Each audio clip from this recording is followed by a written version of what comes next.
we're off stage, and we're gonna be talking about Daft Punk. Um, Pretty awesome band, one that I know a little about, and Lee knows a lot about. Lee, take it away. I wouldn't go that far. All right. But okay. So Daft Punk, they started in Paris, France in 1993. Uh, they remained pretty elusive for a while. So not nobody really knew their names, what they looked like. Well, they knew their names, but they didn't know what they looked like. So the members are Thomas Bangalter and Guy Manuel de Homo Christo. So he's got a long name there. You probably butchered Um, it. yeah, and I think I did butcher it, which is whatever. But so they're best known for their electronic music and kind of I don't know. I'd call their genre like Daft Punk.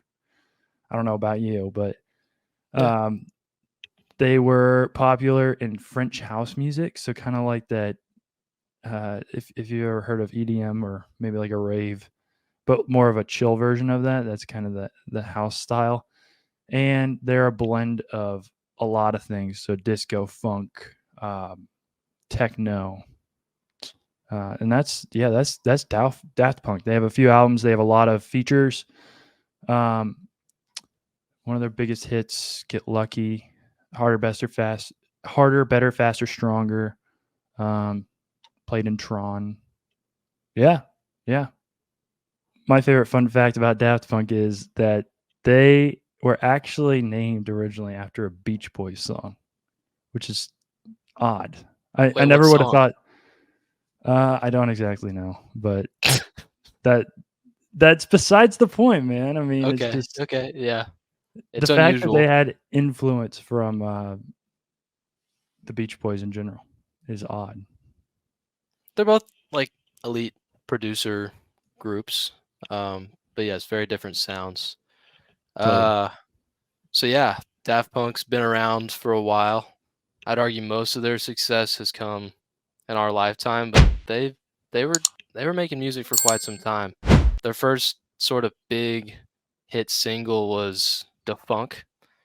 Hmm. Uh, this is one that I had to listen to for the first time just a few minutes ago because I had never heard of it. I don't know about you. Have you heard it? Yeah, I have. I I was more familiar with um, some of the songs on their 1997 album "Homework," Yeah, yeah. This is one of the specifically most famous. "Around the World." Yeah, which is like the fact that they have a 7-minute song with 3 words like total just on repeat is very impressive. More impressive is the fact that it sounds good. Like I wouldn't argue that it's boring by any means. I think it's a good song, and I think that to me is the first song that I associate with them as being like a big hitter. That's fair. Um, yeah, They don't have a lot of music that's just like it's either big or it's not. There's nothing in between, in my opinion.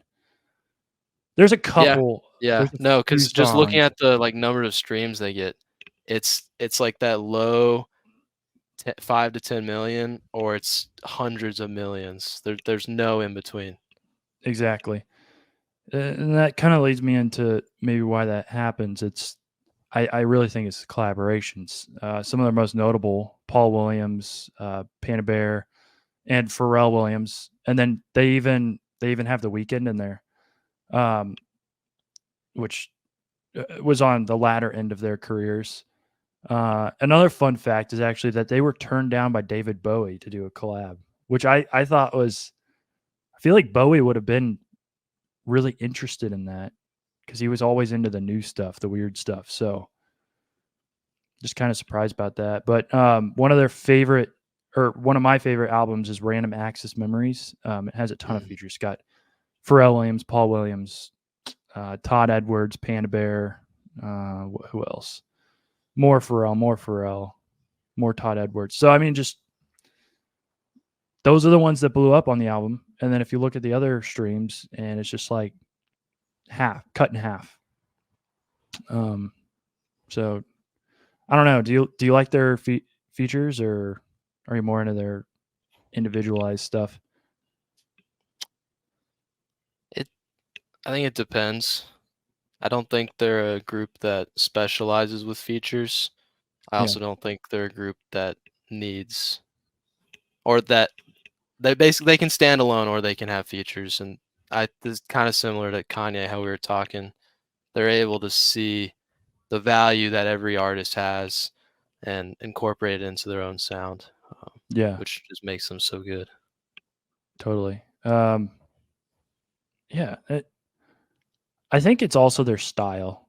You know, the fact that allows them to stand alone. Because you look at a lot of producers, DJs in general, and they wouldn't be as impressive if they didn't have their notable things. Like DJ Khaled, he says DJ Khaled every freaking song, and then Every song.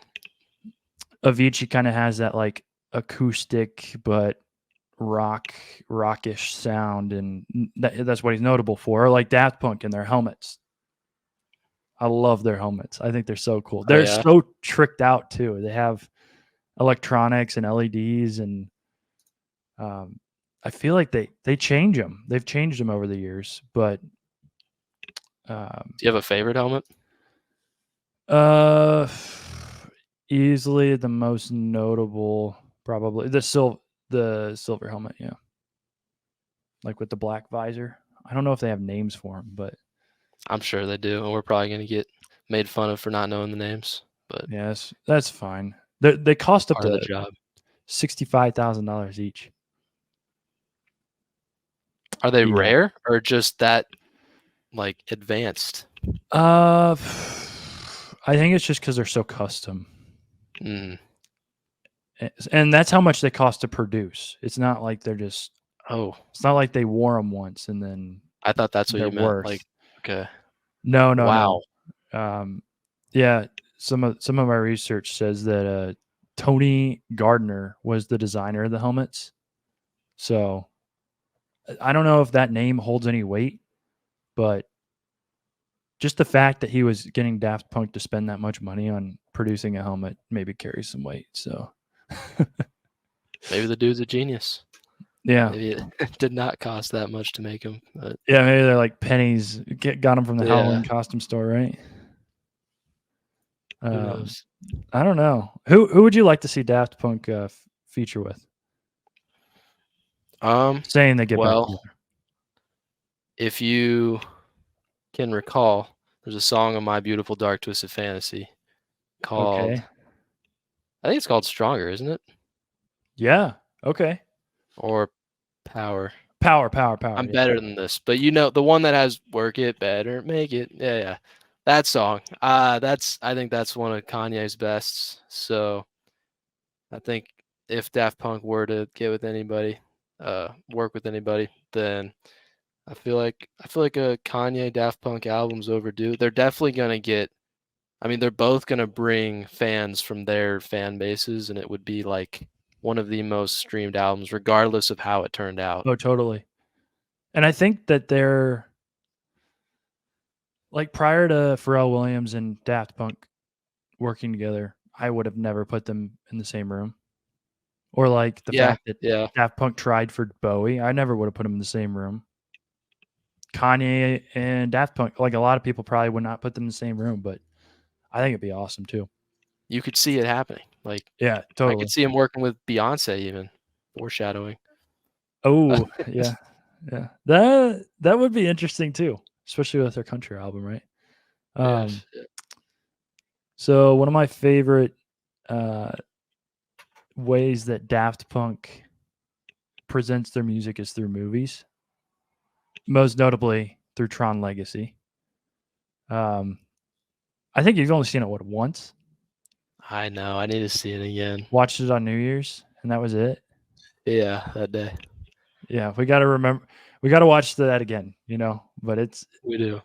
I have watched that movie like 20 plus times easily. It's one of my favorites just because of the music. I mean, I love the movie too, and they're supposed to be making a new movie here pretty soon. What do you With think about it? Daft Punk? Well, Probably not. Well, if it is, that would be insane. yeah. I really hope that Daft Punk joins back in. There's talks that they're supposed to be in Daft Punk again. Do you specifically remember when they show up in the movie? I don't know if you remember it well enough. When they're at that club. Yeah, man. Yeah. It's such a cool part. They're just like everything's going down, chill, and then they're just like, Just and vibing. then Yeah. that fight breaks out, and they're just like going at it still. Yeah. No, I agree. I think Tron Legacy on its own, it would be a fine movie. Like without Daft Punk, you get honestly, I could see it going with like a orchestral type movie, like the songs not being as futuristic as Daft Punk music, Hmm. and it would be a solid 8, 9 out of 10 movie. But I think it's similar to like Interstellar. Like you take Yeah, Hans Zimmer out of Interstellar, that's a beautiful movie. Like it's still visually insane. Tron is still visually insane, but it's Daft Punk, it's Hans Zimmer that takes it up a notch to that perfect movie in some eyes. John Williams. Don't forget about him. I mean, Star Yes. Wars wouldn't be what it was either. No, It's exactly. crazy how much music brings to the cinema side of things. Uh, who would you, if you had to replace Daft Punk in Tron? Who would you put in? Composer, producer, or artist or band? It doesn't matter. I'd probably go with the composer, the person that I'm thinking of. But I'm curious what you think. I think Hans Zimmer could do it. I really do. What do you think? Yep, I was gonna say the same thing. Same Hans answer? Zimmer. Okay. I think he could. He's got that more classical approach, but I think he could adapt pretty quickly to that Technic style, the disco style. To like, if I were to pick the next producer or the next pair or composer for the next movie, I'd probably put Hans Zimmer if Daft Punk didn't do it. And I think he's one of the few guys that has potential to not replace them. That's not fair, but like No, no, no. he could definitely adapt his sound to be similar to theirs or put his own spin on it and just completely get rid of that futuristic sound. I think it could still Yeah, be good. I could see that. I could see that. Um, so Daft Punk unfortunately Oh broke yeah, up. why did they split up? I was gonna ask They you. so there's mixed opinions, and they haven't formally told anybody, but and they kind of formally told people. It's all up in the air, but essentially, Daft Punk just got bored of making music. Apparently, they were just kind of tired out. Ready for something else. They've been doing this for a long time. It's something I always wonder about artists, and maybe we should cover this sometime. But burnout, how Mm. artists, they need change, and Daft Punk really didn't veer out a lot. They just did what they did, and that was that. So maybe they need to create their own change, or I don't know. Like we've talked to a few people now, and they find art in everything they do. Whether it's making music or playing with social media, um, or making their album covers, T-shirts, all this kind of stuff. And Daft Punk was just kind of like they made their music, they played with the cinema stuff, they did the pairings, their helmets, and then it was like, well, we're kind of out of ideas. I don't know. What do you think about that? Um, well, we're running out of time here, but I did want to comment on that. Um, I do think when you're doing what they've been doing for the past or for like 20 years, essentially, that's got to get dry. Even after that second album, you got to be thinking like, there's not much change, there's not much innovation because there's not much else to do. With that being said, a couple months ago, so we're recording this in April. I think this was back in February. I was I was talking to I won't say her name, but I was talking to someone and she's a photographer and Okay. she was working with this pair of musicians and they were called Daft Punk and she was taking pictures for them and I asked her I was like they're back together and she's like was I not supposed to say that? And I was sitting there like is no one like freaking out. Maybe Daft Punk maybe they still take pictures together, or, like post stuff on social media, but I I I don't remember know. you It telling sounds me about this. optimistic. Yeah, and I was like, Oh, how did that does leave she my even memory? know? I don't know, but I don't know what you guys think. Maybe it could just be like a social media thing. Maybe they're promoting something, but But like, that's a direct connection. I mean, and I know who it is. Yeah. So, hmm, geez. All something to right. think about. Something to think about. I mean, yeah. So we're hoping that Daft Punk will come back together. Uh, they marked their announcement to break up in February 2021. So it's been a bit, and they ended it through a music video titled "Epilogue" um, to kind of formally show their severance. So with that, um,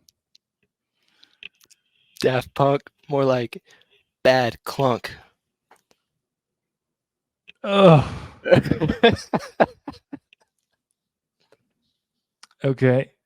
Well, with that, we're gonna end this one. Thank you for watching. Don't forget to subscribe. Pay attention to Daft Punk. Hopefully, they come back for Tron. So, all right. Now, now, now.